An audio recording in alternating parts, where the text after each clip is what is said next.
Olá, muito bom dia, você que está acompanhando a programação da Rádio Cidade. E hoje, em nossa coluna Biocidade, eu quero conversar com você sobre uma notícia recente que vem tomando a mídia e causando muitas discussões, né?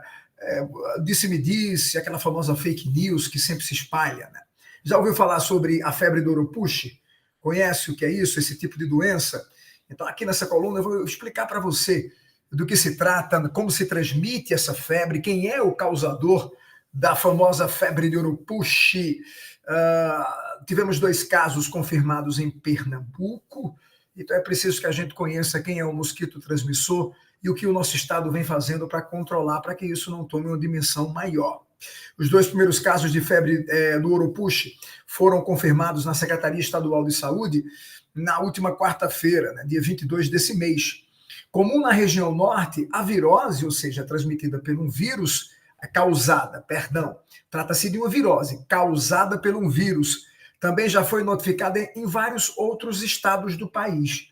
Apesar de chamar a atenção por provocar sintomas parecidos aos da dengue, a Oropouche é transmitido por um diferente mosquito, né? Você que está na experiência do nosso Flixidade aqui, plataformas de vídeo como o YouTube, como o Facebook, a gente colocou a imagem aí do inseto, que é o vetor biológico, é o transmissor dessa febre conhecida como febre de Oropouche. Mas, na verdade, o que é? Né? Quais são os sintomas dessa febre?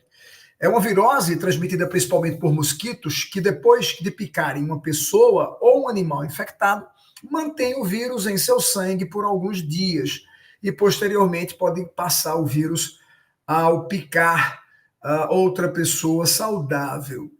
Ela apresenta sintomas parecidos com os provocados pela dengue e pela chikungunya, incluindo dores de cabeça, muscular, dores nas articulações, além de náusea e diarreia. Os sintomas são bem semelhantes, né, com essas doenças, essas outras arboviroses que nós citamos, por isso que pode comprometer aí o diagnóstico. Mas como essa virose ela é transmitida?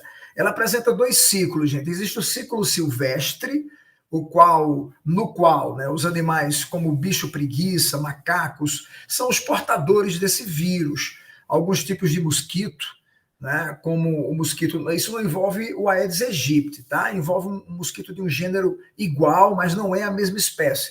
A gente chama de Aedes serratus, que pode transmitir essa doença, né? Mas ela também pode ser transmitida através de alguns insetos que estão mais próximos, né? Como o próprio maruim, como a gente chama, que é um inseto pequeno, um hematófago, né? É o principal transmissor nesse ciclo silvestre.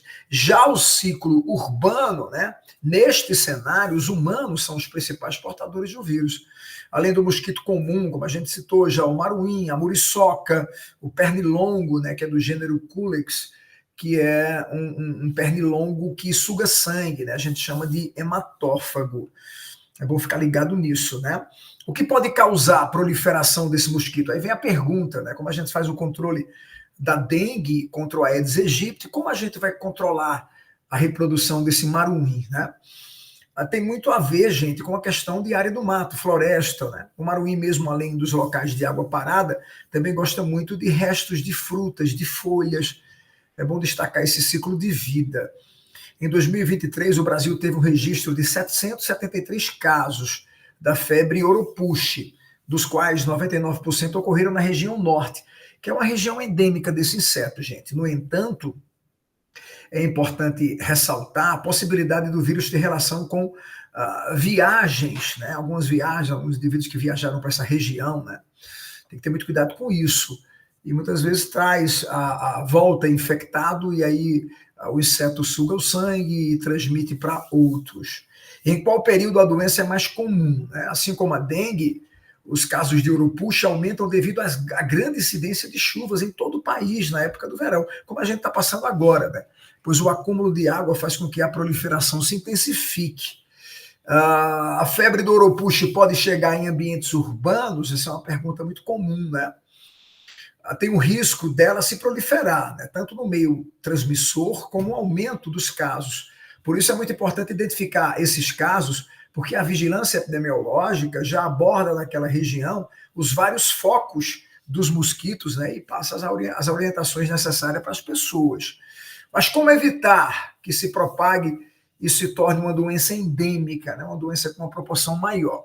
A principal medida recomendada pelo infectologista Lucas Cacheté, ela é coletiva, é acabar com os focos do mosquito da água parada. Então, as atitudes que a gente já vem tomando, é preciso intensificar, para que evitar também a disseminação desse maruim, né, gente? Segundo esse infectologista, precisamos prestar atenção na limpeza do ambiente, evitar acúmulo de folhas e frutas, pois são ambientes propícios à proliferação do maruim. É importante reforçar que, apesar de não ter tratamento, a doença não é considerada grave, né, pelo Ministério da Saúde. Ainda não é considerada uma doença grave, uma doença que vai requerer um cuidado maior, mas todo cuidado é pouco. O que nós tivemos aqui em Pernambuco recentemente foram 2 casos confirmados. Então, isso já acende aí, né, a luz de alerta, o sinal de alerta para que possamos tomar cuidado e que essa doença não se propague em nosso estado, nem em outros estados aqui da região Nordeste ou